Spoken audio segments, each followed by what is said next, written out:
Poke the slide.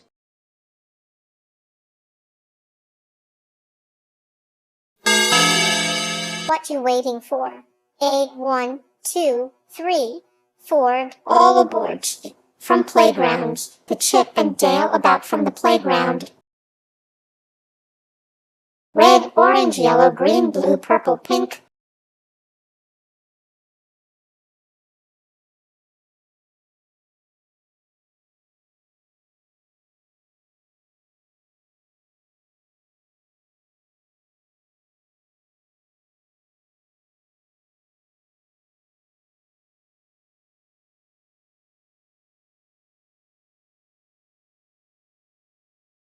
Hi there, I'm Dr. Scott, the paleontologist.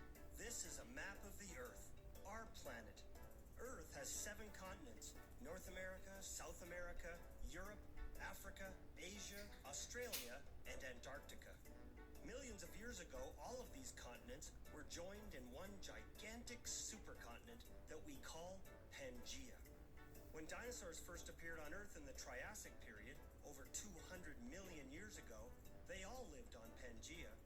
But the surface of the Earth is always changing and moving. The Earth's outer crust is made up of large chunks called plates. Deep below the crust, hot molten rocks push to the surface and move the plates around. That causes the continents to move as well, sometimes breaking apart and other times bumping into each other.